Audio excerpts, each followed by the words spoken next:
말씀은 사무엘상 10장입니다. 사무엘상 10장 1절에서 27절 말씀이요. 구약 422페이지, 이 시간 우리 8절까지 사무엘의 예언의 말씀을 우리 한 절씩 교독하시겠습니다. 10장 1절.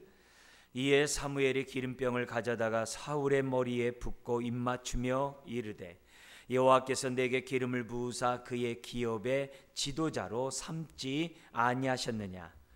내가 오늘 나를 떠나 가다가 베냐민 경계 셀사에 있는 나엘의 묘실 곁에서 두 사람을 만나리니 그들이 내게 이르기를 내가 찾으러 갔던 암나귀들을 찾은지라. 내 아버지가 암나귀들의 염려는 놓았으나 너희로 말미암아 걱정하여 이르되 내 아들을 위하여 어찌하리요 하더라 할 것이요. 내가 거기서 더 나아가서 답을 상수리 나무에 이르면 거기서 하나님을 배우려고 베델로 올라가는 세 사람을 만나리니 한 사람은 염소 새끼 셋을 이끌었고 한 사람은 떡 세 덩이를 가졌고 한 사람은 포도주 한 가죽 부대를 가진 자라. 그들이 내게 문안하고 떡 둥어리를 주겠고 너는 그의 손에서 받으리라. 그 후에 내가 하나님의 산에 이르리니 그곳에는 블레셋 사람들의 영문이 있느니라. 내가 그리로 가서 그 성읍으로 들어갈 때에 선지자의 무리가 산당에서부터 비파와 소고와 저와 수금을 앞세우고 예언하며 내려오는 것을 만날 것이요. 내게는 여호와의 영이 크게 임하리니 너도 그들과 함께 예언을 하고 변하여 새 사람이 되리라. 이 징조가 내게 임하거든 너는 기회를 따라 행하라. 하나님이 너와 함께 하시느니라. 너는 나보다 앞서 길갈로 내려가라. 내가 네게로 내려가서 번제와 화목제를 드리리니 내가 네게 가서 내가 행할 것을 가르칠 때까지 7일 동안 기다리라. 아멘. 아멘. 10장은 사울이 제비뽑기를 통해서 이스라엘의 초대 왕이 되는 그 사건을 이제 기록한 내용이고요. 제비뽑기를 통해서 그들이 사울이 왕이 되기 전에 이미 하나님의 선택이 사울에게 있다는 것을 하나님은 사무엘을 통해서 알려주시고 그것을 확증시켜 나가세요. 그러니까 제비 뽑은 것이 우연이 아니라 하나님의 선택이라는 거죠. 우리는 신앙생활하면서 우리들이 조심해야 될 것이 뭐냐면 우연이지 이렇게 생각할 때가 있어요. 때는 뭐냐면 숙명이지 운명이지 뭐 상관없어 어차피 나는 이렇게 될 건데, 그렇게 우리가 생각할 것이 아니라 저와 여러분들은 매사 하나님을 인정하는 가운데 살아간다고 한다면 우리의 삶 속에서는 우연이 아니라는 것을 우리들이 경험해요. 그리고 내 인생은 그냥 정한 대로 그냥 막 사는 인생이 아니라 매 순간 하나님의 선하시고 기뻐하시고 온전한 뜻 가운데 우리들이 새로운 삶을 사는 것이 성령님의 인도라는 것을 경험하게 돼요. 그래서 우리가 세상 사람들처럼 우연이니 또 숙명이니 이런 운명이니라는 그런 생각을 가지면 안 됩니다. 그런 가운데 이 10장에서는 사울이라는 사람이 왕으로 될 때 얼마나 세밀하게 배후에서 간섭하고 계시는지를 우리에게 가르쳐 주심으로 오늘 저와 여러분들의 삶도 그냥 아무 의미 없이 신앙생활하는 것이 아니라, 또 우리 바울의 표현을 쓴다면 향방 없이 달려가거나 향방 없이 신앙생활하거나 뜻없이 무릎 꿇는, 아무 생각 없이 그냥 예배드리기만 하는 그런 사람이 돼서는 안 됩니다. 그래서 이런 시간을 통해서 다시 한번 하나님이 나를 향해서 어떠한 계획을 갖고 계신지를 자꾸 묻고, 그리고 성령님 나에게 충만한 은혜 주셔서 하나님의 깊은 것을 다 통달하시는 성령님이 저와 여러분 안에 거하시잖아요. 그래서 그 성령님을 통해서 내가 깨달을 수 있도록 하나님 나에게 은혜를 달라고 성령님께 기도하는, 그래서 성령이 교회에게 하시는 말씀을 들을지어다 그랬잖아요. 나에게 하시는 말씀을 들을 때 우리 안에 있는 혼란스러운 것들이 사라지고 어두운 것들이 떠나가게 되고 마음에 의와 평강과 희락이 내 삶에 넘치도록 하게 하는 것이 우리가 예배드리는 목적이죠. 이유이죠. 우리들에게는 그죠? 하나님께 영광이지만 우리에게는 하나님 나라가 임하도록 해야 되는 시간이 아니겠습니까? 그래서 찬송을 할 때나 기도할 때나 말씀을 우리가 정말 저와 여러분들이 들을 때마다 시편 19편 주님 내 영혼에 비치는 말씀이 되게 해 주옵소서. 그냥 피상적으로 들리는 것이 아니라 내 영혼에 비치는 복음의 광채가 내 안에 임하게 달라는 그런 사모함으로 들으실 때 은혜가 되고 성령님이 역사하는 거예요. 그것이 우리가 한 번 드리는 예배가 한 번 드리지 않는 사람보다 더 나아야 되는 이유가 되는 거예요. 그래서 끊임없이 지키면서 그만큼 우리가 하나님 말씀과 가까우는 저와 여러분들이 되었으면 좋겠습니다. 지금 1절에서 또 8절까지 왕으로 등극되기 전에 뽑히기 전에 이스라엘의 요구에 따라서 하나님이 지금 왕의 제도를 허락하세요. 마지못해 허락한다라는 것보다도 이미 신명기에서는 하나님께서 왕을 주시겠다고 하셨어요.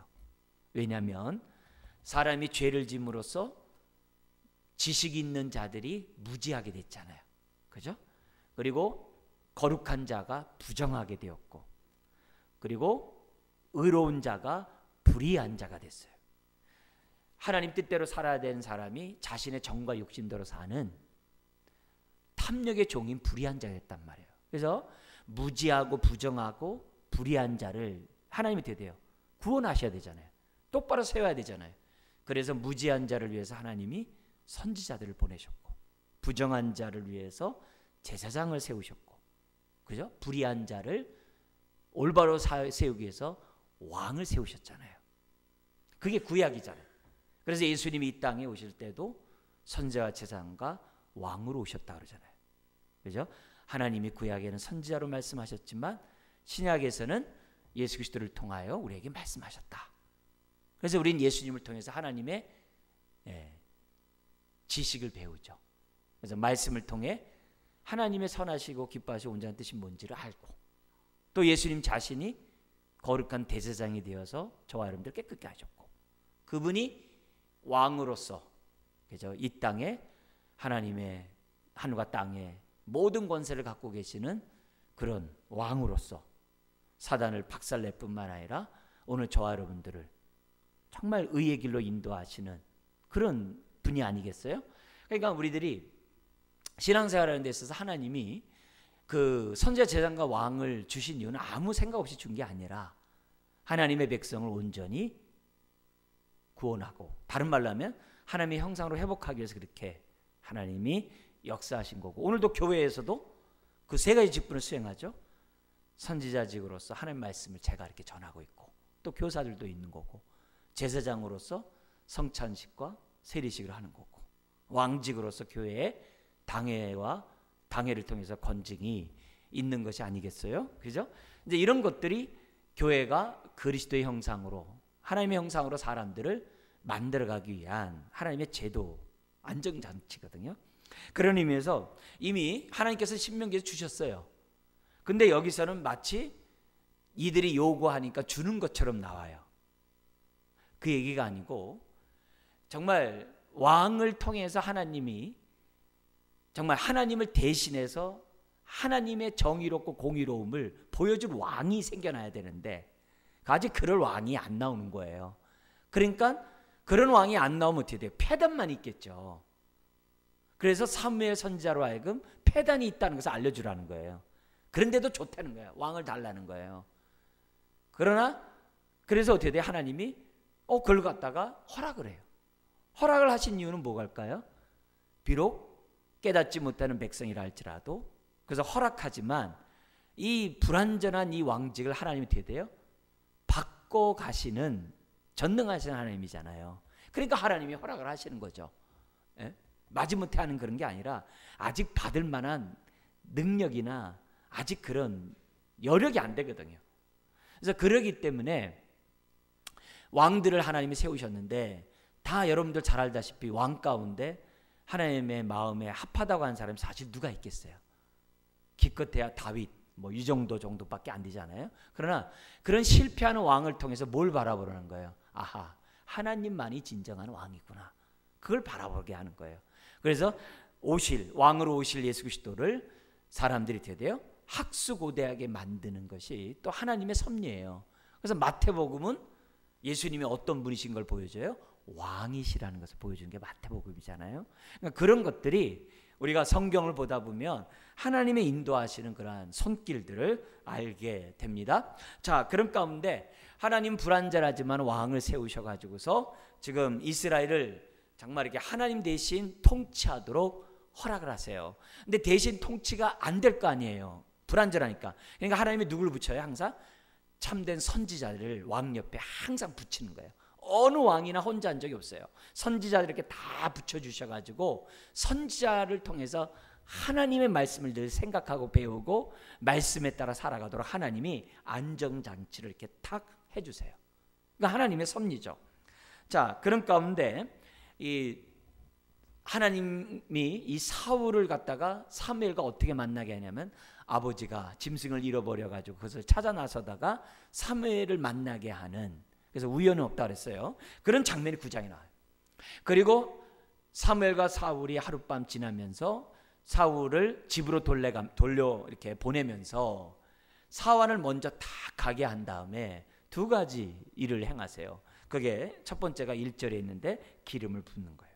그래서 기름을 붓는다는 것은 당신은 택함 받은 이제 하나님의 종이라고 하는 그런 사인이죠. 그래서 이에 사무엘의 기름병을 가져다가 사울의 머리에 붓고 입맞추며 이르되 여호와께서 내게 기름을 부으사 그의 기업의 지도자로 삼지 아니하셨느냐. 그래서 우린 기름 부음 받은 종 이런 표현을 쓰는 거예요.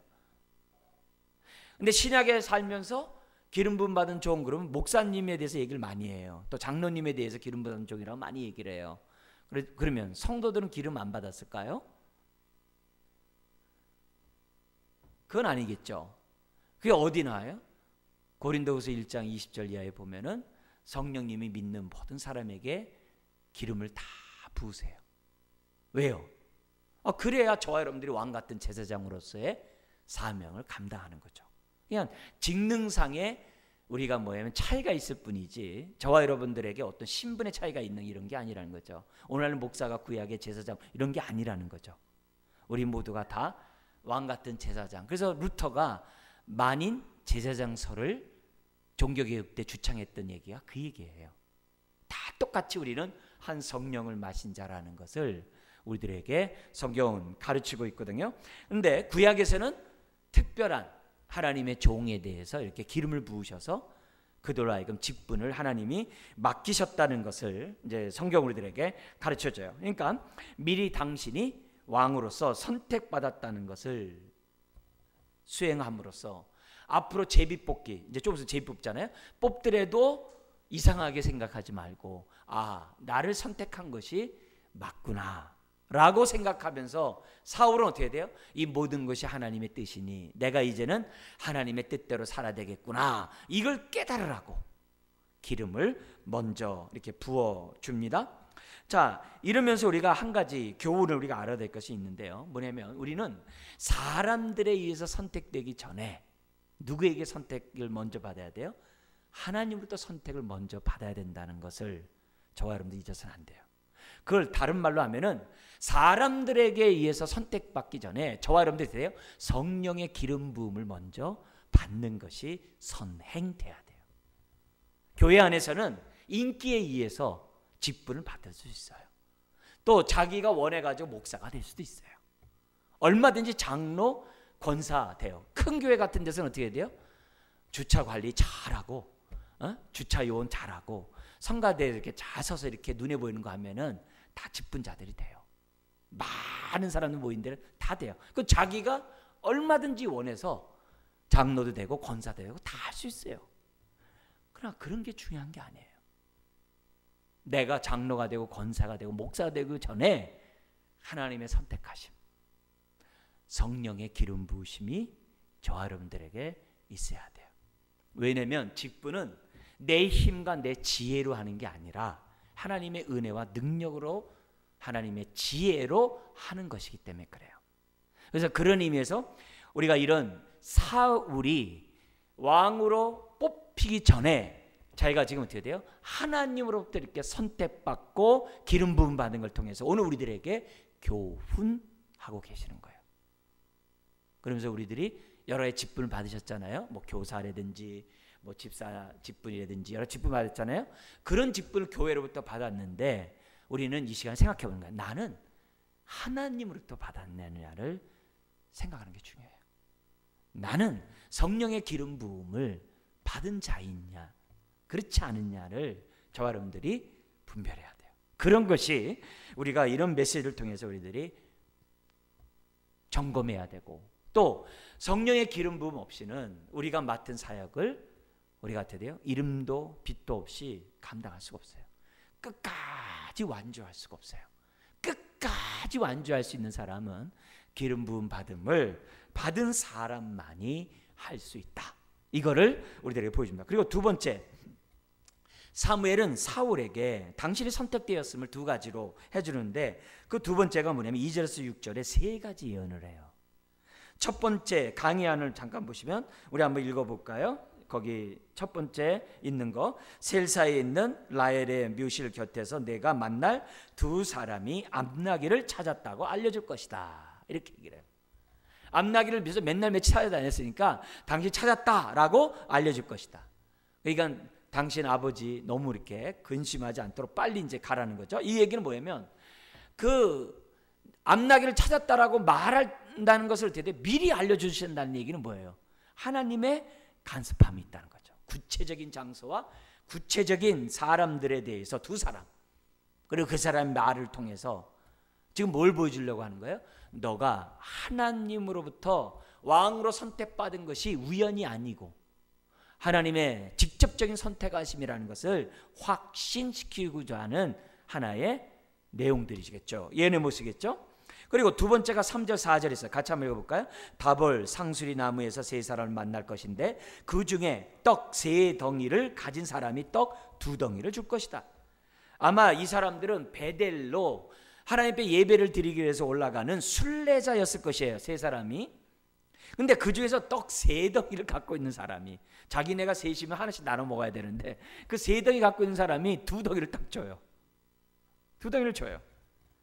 그러니까 얼마나 이 구체적으로 하나님이 간섭하겠어요. 다른 사람도 아니고. 에?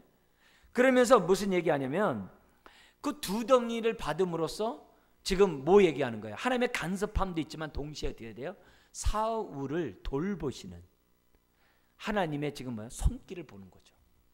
떡두덩이 왜 필요하겠어요? 집에 가는데 배고플 거 아니겠어요? 우리 쉽게 얘기하면 배고픈데 벌써 그것까지 하나님이 챙겨주시는 세밀한 그런 간섭, 그걸 느끼는 거예요. 세 번째가 5절 6절에 있습니다. 세 번째 예언 읽어볼까요? 하나님의 산에서 선지자들의 무리가 예언하며 내려오는 것을 만날 때 여호와의 영이 크게 임하여 너도 그들과 함께 예언하고 세 사람이 되리라. 그러면서 하나님이 왕으로 되기 전에 그 자신을 먼저 새로운 사람, 새로운 피조물이 되도록 하나님이 변화시켜 가시는 그 모습을 보여줌으로 너가 왕이 되더라도 옛 마음으로 하는 것이 아니라 새 마음을 품고 새 사람으로 하나님의 통치를 받는 왕이 될 것을 하나님이 지금 뭐예요? 간접적으로도 가르쳐주고 동시에 왕으로 선택받은 것에 대한 확신을 주고 있어요. 여러분 이걸 보면서 우리가 아셔야 될 것은 뭐냐면 내가 성령 받았는지 아닌지도 잘 모르겠는데 뭐 이렇게 생각한다든지 심지어는 뭐냐 하나님이 나 부르신 건 맞나 하면서 막 이렇게 가물가물할 때가 많아요. 그럴 때마다 있잖아요. 여기 나오는 이 세 가지의 요소들을 좀 이렇게 깊이 묵상하면서 내 삶에 이렇게 하나씩 대조해 보세요. 깨달음이 있어요. 좀 더 나간 다음에 정리를 좀 해볼게요. 그러면서 7절 8절에 예언한 다음에 사울에게 사무엘이 무엇을 지시하냐면 두 가지를 지시를 해요. 7절 같이 한번 읽겠습니다. 이 증지호가 내게 임하거든 너는 기회를 따라 행하라. 하나님이 너와 함께 하시니라. 너도 기회를 따라 행하라고 지금 뭐냐면 첫 번째 사인을 지시를 합니다. 두 번째는 뭐라고 얘기하면 나보다 앞서 길갈, 여리고 성을 함락시키기 전에 있었던 요단강을 건너자마자 길갈이 있었잖아요. 그 길갈은 북쪽 서쪽, 남쪽을 정복할 때 그 요충지였어요. 굉장히 중요한 요충지인데요. 그 길갈에 내려가서 거의 굉장히 밑에 내려가거든요. 번제와 화목제를 드리고 내가 사울 네게 행할 것을 가르칠 때까지 7일 동안 기다리라. 그냥 하는 게 아니라 하나님의 뭐냐면 가르침을 받고 왕직을 수행할 것을 지금 명령을 사무엘은 사울에게 하고 있다는 거예요. 그러니까 이런 걸 메시지를 통해서 사무엘은 뭘 배우는 거예요? 아하, 하나님이 정말 나와 함께 하는구나. 그렇잖아요. 아무리 내가 왕이 되더라도 함께 하지 않으면 아무 소용이 없잖아요. 그죠? 함께 해야지만이 되는구나. 이런 깨달음을 갖다가 지금 사무엘은 하나씩 가르쳐줘요. 그것도 7일 동안 하나님 앞에 번제와 화목제만 드리는 것이 아니라 원래 번제가 뭐예요? 내 삶을 몽땅 드리리라가 번제거든요. 하나님 내 삶을 다 드립니다. 그리고 또 화목제가 또 뭐 있어요? 하나님과 나의 관계에서 내가 잘못된 이런 모든 것들이 있다면 하나님 용서하시고 하나님과 내가 화목한 그런 친밀한 관계를 유지하게 달라고 하는 그 모습들이 화목제 안에 다 들어가 있거든요. 그렇게 드린 다음에 뭐가 중요한 것은 7일 동안 지금 뭐예요? 여기 가르칠 때까지 7일 동안 기다리게 함으로써 하나님의 말씀의 사람이 돼야 한다는 것을 다시금 또 지시를 해요. 이건 이제 개별 지시겠죠. 자, 여기서 우선 세 가지를 한번 여기 보면 세 가지 예언을 통해서 너는 뭐냐면 너와 하나님이 함께 하신다는 것을 알라는 거예요. 그게 7절처럼 이런 모습을 통해서 너는 하나님이 너와 함께 하시는 것을 알되 그 함께 하시는 하나님은 어떤 분이라는 거예요? 구체적으로 간섭하는 하나님이라는 것을 알라는 거예요. 그래서 세 가지 다시 한번 기억해보면 첫 번째 뭐예요? 암나귀를 찾았다는 거예요. 아버지가 잃어버린. 두 번째는 뭐였어요? 떡 2덩이를 주지 않았냐 얘기예요. 세 번째는 뭐예요? 너도 예언하지 않았냐 얘기예요. 이 세 가지는 우리들의 종합적인 지금 뭐예요? 교훈을 주는데 뭐냐면은 하나님은 사울에게서처럼 오늘 저와 여러분들의 삶의 문제를 하나님한테 대해 직접 해결해 주신다는 사실을 성경은 우리들에게 가르쳐 주고 있어요. 그래서 내가 선택받았다고 한다면 그 증거가 있는데 선택받은 사람들의 특질을 보면 하나님의 세밀한 간섭이 반드시 있다는 거예요. 이 부분을 기본적으로 저와 여러분들이 아는 것이 중요해요. 그래가지고 나에게 세밀한 간섭과 인도가 없으면 하나님께 기도해야 돼요. 하나님, 사울에게는 왜 인도하시고 왜 나에게 없습니까? 세밀하게 간섭하심으로 함께하는 증거를 보여주세요. 이렇게 기도해야 돼요. 그래서 성경에서 그러잖아요. 나는 너를 세밀하게 인도하는 자다. 나는 너의 선한 목자이다.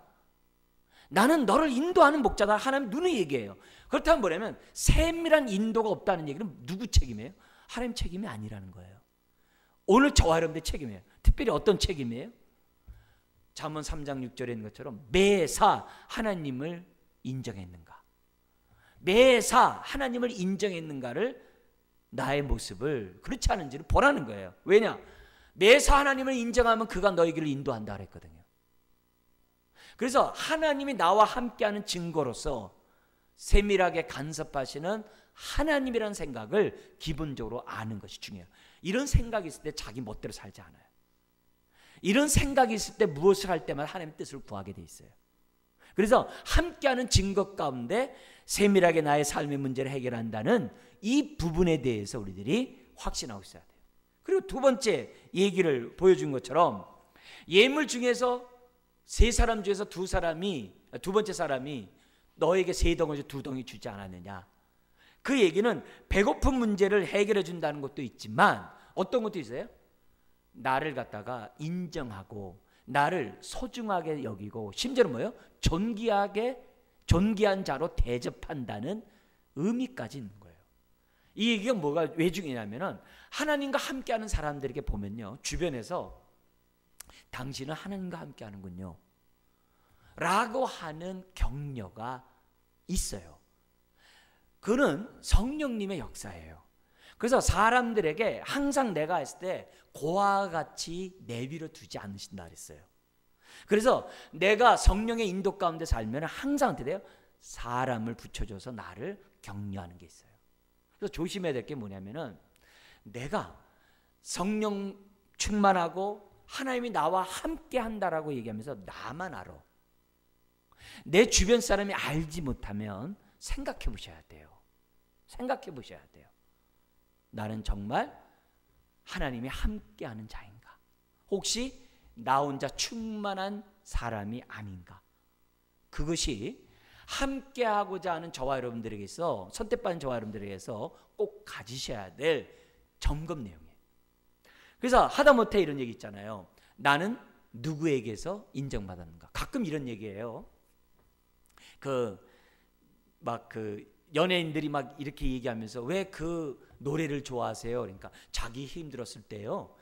이 가수가 이 노래를 불렀는데 저한테 너무나도 이렇게 뭐랄까 도움이 돼가지고, 우리로 말하면 복음이 돼가지고 자기 힘들 때마다 그걸 하면서 이겨냈다는 거예요. 그럼 그런 얘기를 함으로써 그 가수는 어떻게 해야 돼요? 예를 들면 사람은 내가 노래 부를 이유가 있구나 하면서 자기도 어떻게 돼요? 힘들지만 계속 그 일을 하잖아요. 똑같아요. 하나님도 선택받은 사람들의 특징을 보면요, 나 때문에 하나님의 손길을 경험한 사람들이 생겨나게 돼 있어요. 그리고 그 사람들을 통해서 어떻게 돼요? 위로받고 격려받고 인정받는 그 모습이 따라오게 돼 있다는 거예요. 그걸 두 번째로 저와 여러분들이 점검해야 돼요. 동시에 세 번째가 뭐가 있냐면은, 사울이 예언했다는 말은 무슨 말이에요? 우리 오늘날로 말하면 돼요. 성령의 감화 감동이 있었다는 얘기거든요. 그죠? 성령의 감동하심이 그에게 뭐냐면 따라왔다는 거예요. 그래서 저와 여러분들이 이런 성령의 감동이 지금도 있는가? 그걸 통해서 내가 선택받고 내가 어떻게 돼요? 하나님이 함께하는 증거를 저와 여러분들이 점검할 수 있는 거예요. 성령의 감동이라는 것을 다양하게 경험할 수 있어요. 특별히 성령의 감동으로 쓰여진 말씀 앞에서 저와 여러분들이 어떻게 돼요? 감화 감동을 받는 신앙생활을 하고 있느냐가 중요한 거예요. 말씀 앞에 섰는데도 아무런 감동이 없다 그러면 그거는 문제가 아니지 않겠어요? 그런 의미에서 우리들이 말씀을 대할 때마다 감동함이 있는, 성령의 감동함이 나에게 있을 때 나는 어떻게 돼요?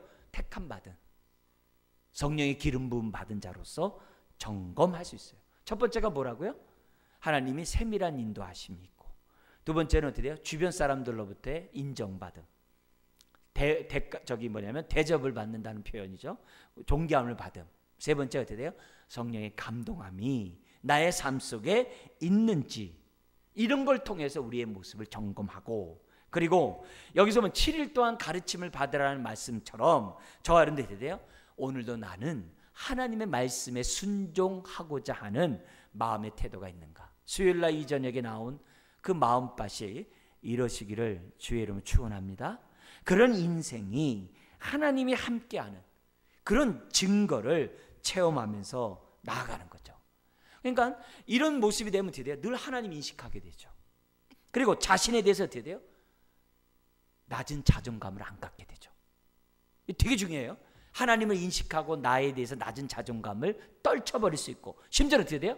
감동하기 때문에 앞으로 내 삶에 하나님의 인도에 대한 확신이 생기는 거예요. 다시 한번 정리하셔야 돼요. 첫 번째, 세밀한 음성을 하나님의 돌보시면서 누구를 인식하게 된다고요? 하나님을 점점 인식하게 돼요. 사람들이 나를 인정하고 존귀하게 생각하는 가운데서 나는 뭘 떨쳐버려요? 나에 대한 낮은 자존감이라든지 나에 대해서 인정받지 못함이라 이런 생각들을 떨쳐버릴 수 있어요. 그리고 성령의 감동 속에서 뭐가 있는 거예요? 앞으로 내 삶 속에 하나님이 늘 함께 하시고 인도한다는 그런 확신이 나에게 있는 거예요. 그래서 앞일은 모르지만 성령의 감화 감동 받으면 뛰어드는 거예요. 사도 바울이 1, 2, 3차 선교 여행 때 아무도 안 간 선교지 어떻게 가겠어요? 근데 성령이 그들을 감동했다 그랬거든요. 그러면 어떻게 돼요? 가는 거예요. 그래서 성령의 감동받은 사람은 미래에 대한 확신이 있게 돼요. 그래서 우리가 뭐예요? 하나님의 직분을 감당하기 전에 성령의 기름 부음 받는 것이 그래서 중요한 거예요. 그래서 중요해요. 그래야지만이 우리가 어떻게 돼요? 오늘 신앙생활 하면서 의미 있게 생활해요. 근데 안타깝게도 하나님에 대한 인식도 부족해. 왜? 하나님의 인도가 잘 없으니까. 그리고 뭐야? 자기에 대한 자긍심도 낮아. 왜? 하나님이 함께하는 증거들을 보여주지 못하니까 사람들로부터 그런 게 없거든. 심지어 미래에 대해서 불확실해. 주님과 함께 우리는 보좌 우편에 앉은 자인데, 이런 생각을 가지면은 우리가 뭐예요? 사역을 제대로 못해요. 신앙생활을 좋아하면 제대로 못해요. 우겨싸임을 돼요. 자꾸 사람들의 눈을 의식하게 되고, 사람들의 자꾸 막 눈치 보게 되고, 앞일에 대해서 불안하고 두렵고 항상 그래. 조바심 나고. 그거는 하나님의 사람으로서 바람직하지 않아요. 그래서 중요한 것은 뭐냐면 저와 여러분들이 6절에 있는 것처럼 새 사람이 되는 것이 중요해요. 그런데 감사하게도 예수 그리스도를 믿는 자는 새로운 피조물이 된 줄 믿습니다. 그래서 내가 하나님의 자녀의 권세를 누리는 것이 그래서 중요한 거예요. 하나님의 자녀의 권세를 누리는 것이 중요한 거예요. 그래서 뭐든지 기도할 때도 자녀의 권세로 기도하고, 그죠? 그래서 자식들이 뭐 자기가 돈 벌지도 않았는데 등록금 줘요 그러잖아요. 언제까지 등록금 내요 그러잖아요. 그게 뭐예요? 자녀의 권세거든요. 그러니까 우리가 뭐든지 자녀의 권세를 갖고 우리가 뭐야? 원수 사탄 마귀와도 싸우고, 우리 불확실한 미래와도 싸우고. 왜? 오늘 이 말씀 우리 가운데 있기 때문에. 그래서 나의 또 환경에 지지 않도록, 나의 고통스러운 문제에, 나의 병에 내가 지지 않도록 저와 여러분들이 행동하는 것이 중요하다는 것을 우리에게 보여줘요. 한번 질문할게요. 여러분은 새 사람이십니까? 예수 안에 있는 자들은 새 사람인 줄 믿습니다. 그래서 오늘도 우리가 말씀을 듣고 옛사람을 벗어버리고 새 사람을 덧입고 나가는 거예요. 그게 예배예요. 오늘도 새로운 시간이 되는 이 시간을 우리가 귀히 여기고 성령의 음성을 들을 때 은혜가 되는 거죠. 그 다음에 9절에 또 16절에 보면은 사무엘의 예언대로 사울에게 그대로 임하게 됩니다. 그래서 9절에서 13절에 이것이 그대로 임하게 돼요. 성취가 되는 사건이 성경에 기록되어 있는데요. 먼저 우리 9절 같이 한번 읽겠습니다. 그가 사무엘에게서 떠나려고 몸을 돌이킬 때 하나님이 새 마음을 주셨고 그날 그 징조도 다 응하니라. 여러분, 이 마음은 하나님이 주셔야만 되는 마음인 줄 믿습니다. 에스겔 36장에서도 하나님께서 굳은 마음을 벗어버리고 새 마음을 주고, 새 마음을 줌으로 어떻게 돼요? 율법에 순종하는 인생이 되게 만들겠다고 그랬어요. 그래서 은혜를 받으면 말씀에 순종하는 인생이 돼요. 그게 증거예요. 그걸 지금 사울도 경험하고 있어요. 그리고 10절에 산에서 선지자들을 만나자 그들이 사울을 영접하고, 그에게 뭐예요? 하나님의 영이 임함으로 사울이 뭐예요? 예언을 하는 그런 놀라운 일들이 생겨나요. 그러니까 사람들이 뭐예요? 사울이 예언하네? 이러면 그 말은 뭐냐면 사울에 대해서 사람들이 별 볼 일 없이 봤다는 거예요. 어떻게 저거 사울이냐 하면서 11절 12절 같이 읽겠습니다. 전에 사울을 알던 모든 사람들이 사울이 선지자들과 함께 예언함을 보고 서로 이르되 기스의 아들에게 무슨 일이 일어났느냐, 사울도 선지자들 중에 있느냐 하고 그곳에 어떤 사람은 말하여 이르되 그들의 아버지가 누구냐 한지라. 그러므로 속담이 되어 이르되 사울도 선지자들 중에 있느냐 하더라. 이건 뭐냐면 사울에 대해서 이건 뭐냐면 있을 수 없는 일이 일어났다고 지금 하고 있는 거예요. 그러니까 이런 일들이 나중에 사울이 왕이 됐을 때 다 도움이 되는 하나님의 섭리가 되는 거죠. 주변 사람들이 사울을 따르게 하게 하는 하나의 분위기 조성이 되는 겁니다. 그리고 나서 집에 딱 왔을 때 14절부터 16절에 그 숙부와 사울의 대화가 기록되어 있습니다. 그랬을 때 이렇게 얘기합니다. 14절 사울의 숙부가 사울과 그 사환에게 이르되 너희가 어디로 갔더냐. 사울이 이르되 암나기를 찾다가 찾지 못함으로 사무엘에게 갔었나이다. 근데 그 당시 사무엘은요 오늘날 대통령보다 더 높은 사람이거든요. 그 당시 사무엘은요 선지자 재산과 왕직을 다 수행하고 있는 사사거든요. 그러니까 그리고 이 사무엘이 얼마나 존귀한 자였는지 이스라엘 백성이 다 존경을 했단 말이에요.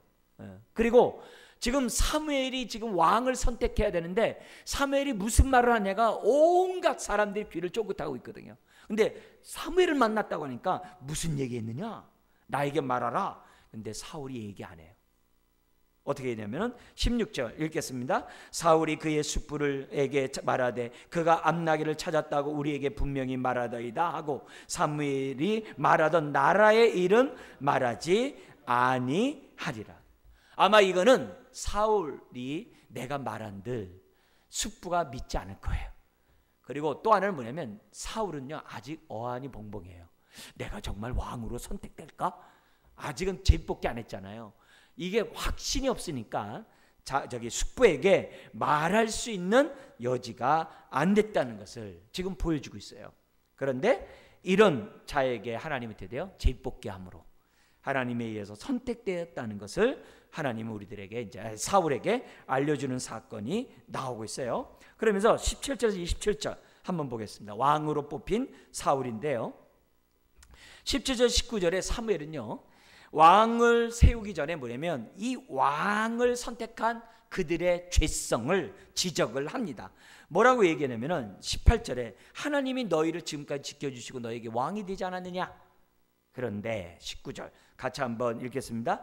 너희는 너희를 모든 재난과 고통 중에서 친히 구원하여 내신 너희의 하나님을 오늘 버리고 이르기를 우리 위에 왕을 세우라 하는도다. 그런즉 이제 너희의 지파대로 1000명씩 여호와 앞에 나오라 하고. 왜냐하면 세사시대는 자기 소견에 옳은 대로 살던 시대잖아요.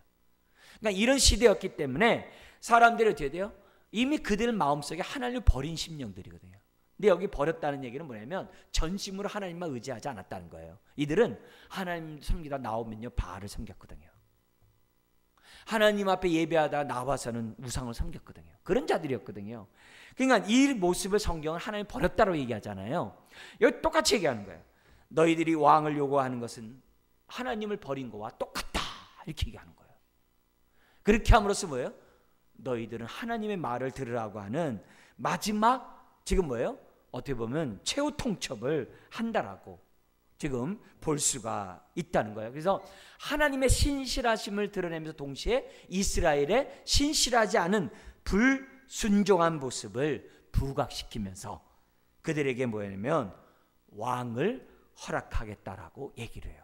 자, 여기서 우리들이 아까도 말씀드렸습니다만 잊어서는 안 될 게 있어요. 뭐냐면은 이들에게 왕을 허락한 것은 마지못해 한 게 아니라 이미 하나님이 계획하셨어요. 근데 왕감이 안 되는 거예요. 사람들이 안 되는 거예요. 그러니까 하나님이 허락하지 않고 있었던 거거든요. 그런데 이제는 허락을 한단 말이에요. 그러면 어떻게 돼요?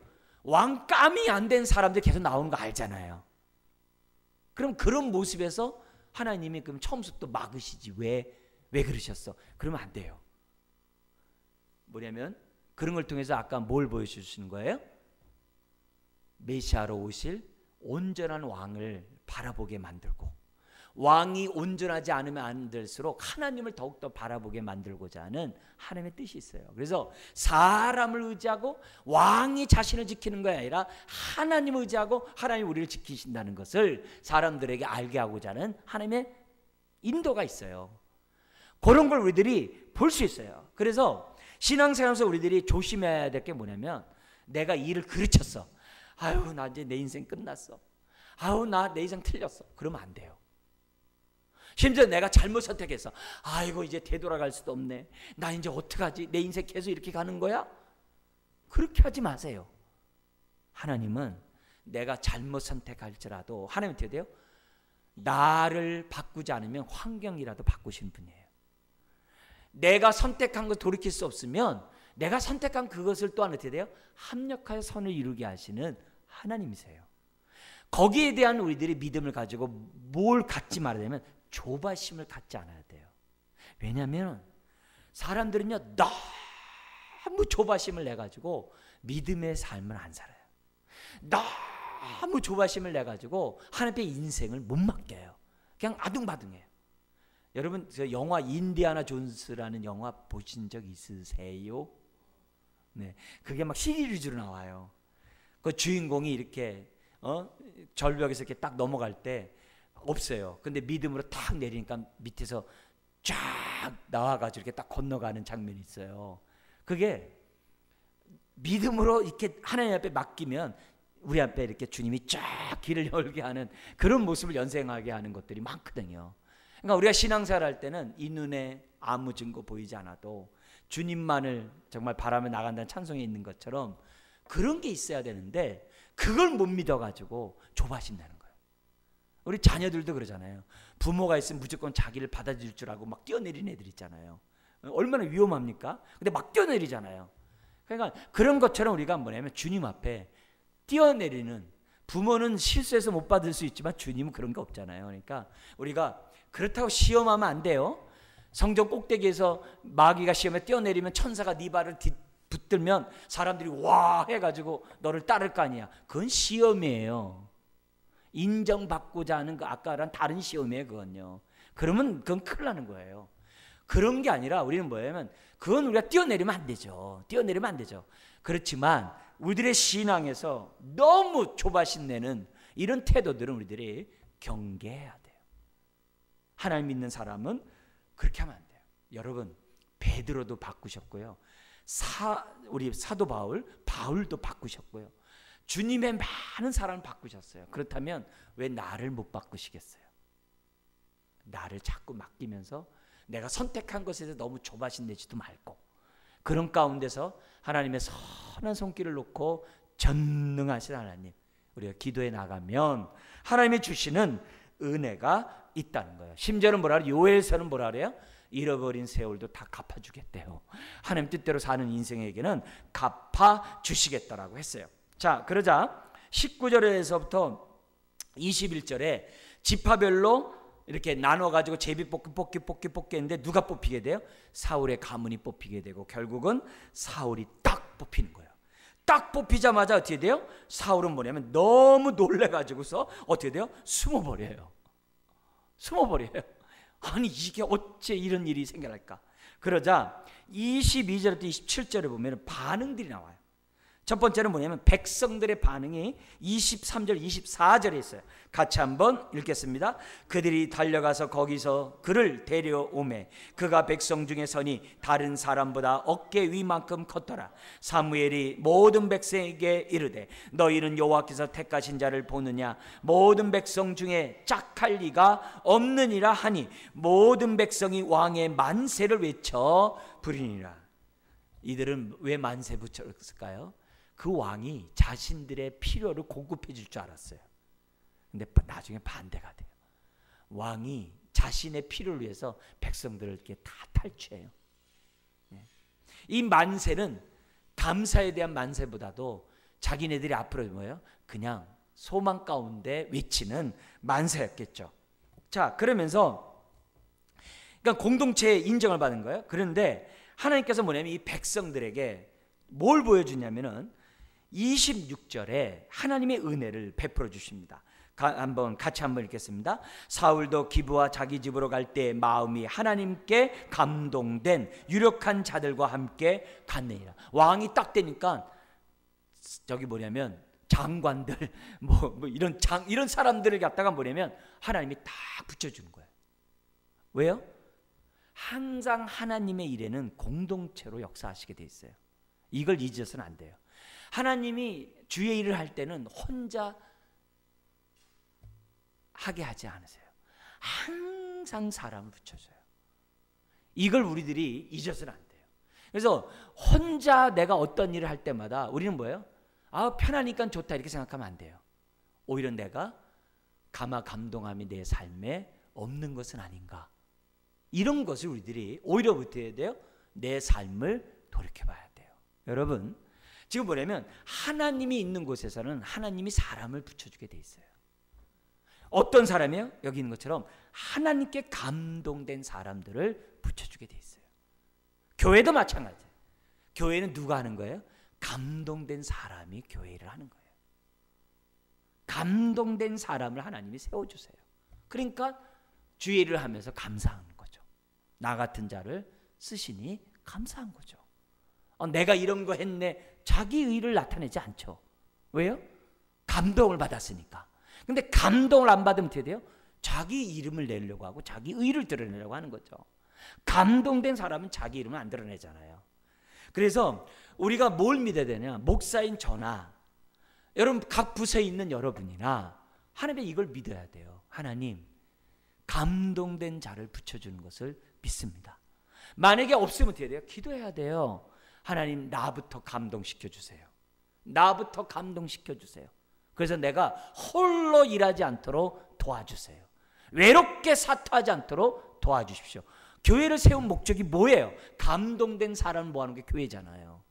그래서 이 부분에 대해서 기도해야 돼요. 그냥 우리가 세상 사람처럼 마음이 맞는 사람 이런 얘기하는 게 아니에요. 예? 나랑 마음이 맞고 뭐 수준이 비슷한 그런 얘기하는 게 아니에요. 성령에 감동된 사람을 하나님이 붙여줘요. 누구에게요? 성령에 감동된 사람에게. 그래서 목사인 저에게나 여러분 모두가 감동된 사람들이 되어서 서로에게 뭐 하는 거예요? 그리스도의 몸을 세울 수 있는 저와 여러분들이 돼야 된다는 것을 성경은 우리들에게 보여줘요. 자, 그러나 반면에 27절에 보면은 누구나 다 만세 부르는 것이 아니었어요. 27절 같이 한번 읽겠습니다. 어떤 불량배는 이르되 이 사람이 어떻게 우리를 구원하겠느냐 하고 멸시하며 예물을 바치지 아니하였으나 그는 잠잠하였더라. 왜? 이때만 해도 사울은 자기가 공권력을 행사할 수 있는 힘이 있는 게 아니잖아요. 근데 그 가운데 누가 있어요? 불량배들이 있다는 거예요. 여기 불량배가 왜 생겨났을까요? 여러 가지를 이유로 생각할 수 있어요. 틀림없이 사울왕은 남들보다 머리 하나 더 크다고 그랬어요. 전쟁에 나갈 때 장수라는 건 부인할 게 없어요. 근데 왜 이들이 안 했겠을까요? 왜냐하면 그 당시에 베냐민 지파는 어떤 지파예요? 아주 몰락해가는 소수의 지파예요. 여러분 잘 아시잖아요. 다 죽었잖아요. 600명 빼놓고. 그러니까 에브라임 지파라든지 이런 다른 지파들이 버젓이 있거든요. 그럼 당연히 어떻게 돼요? 가장 힘이 센 지파에서 왕이 나와야죠. 초대 왕인데. 근데 누가 나온 거예요? 가장 빈약한 지파에서 왕이 나온 거예요. 그러니까 하나님의 일하시는 방법이 항상 이래요. 근데 사람은 그런 거 못 보거든요. 왜? 감동되지 않았으니까. 못 보는 거죠. 그러니까 이런 모습에서 우리들이 정말 우리가 조심해야 될 것들이 뭐냐면 감동되지 않는 사람들이 항상 함께 있다는 것을 기억해야 돼요. 그래서 이 감동되지 않은 사람이 항상 어떤 일을 해요? 꼭 고춧가루 뿌려요. 꼭 딴지 걸어요. 그러면 어떻게 해야 돼요, 여러분? 딴지 걸고 고춧가루 뿌릴 때마다 아이고 난 자격 없네. 그러면 안 돼요. 아유 나 이거 못하겠네. 그러면 안 돼요. 뭐냐면 이렇게 고춧가루 뿌리는 사람이 있을 때마다 반대로 어떻게 해야 돼요? 그런 거를 당연하게 자연스럽게 생각하는 태도가 중요해요. 여러분 우리가 저기 구로동 하얀 집에 많이 가 있는 사람들 중에 어떤 사람들이 있냐면은 거기 글에 보니까는 모든 사람에게 인정을 받으려고 하고 모든 사람 앞에 자기는 깨끗하다고 하는 사람이 거기 많이 가 있대요. 그런 책을 제가 봤어요. 예수님도 사람들이 다 버리고 갔어요. 왕으로 삼고자 했을 때 500의 역사를 일으키고 삼고자 했을 때 우리 주님이 왕이 안 되니까 어떻게 돼요? 다 떠났어요. 그러니까 예수님이 제자들에게 얘기해요. 너희도 가려고 하느냐? 이래요. 그러니까 베드로가 또 이쁜 짓 하잖아요. 영생의 말씀이 여기 계시오매 우리가 누구로 가오리까? 이러잖아요. 얼마나 기특해요. 근데 거기서 뭘 깨달아야 돼요? 예수님도 다 버리셨는데 버림을 당했는데 십자가를 진다는 게 뭐예요? 배척받음이라고 그랬어요. 마태, 마가, 누가, 요한복음에 6개 나오는데 6개 내용의 핵심이 뭐라고요? 배척받음이에요. 예수님도 배척받는데 내가 어떻게 돼요? 이 사람한테 인정받고 저 사람한테 인정받고 그렇게 하면 안 돼요. 오히려 어떻게 돼요? 배반하는 사람과 나를 뭐라고 한 사람이 있을 때마다 그렇구나. 하나님이 귀를 왜 2개 주셨어요? 한쪽에 듣고 한쪽에 버리라고. 그렇게 생각하고 오히려 내가 어떻게 돼요? 성령의 감동이 되어서 내가 신앙생활해야 되겠다. 이렇게 마음 먹으면 하나님이 어떤 사람을 붙여준 거예요? 성령의 감동된 사람들을 붙여서 교회를 세워가고 여러분의 인생을 세워가는 줄 믿습니다. 그런 가정 또 그런 교회 우리 세워가기를 주의 이름으로 축원합니다. 기도하겠습니다. 하나님 아버지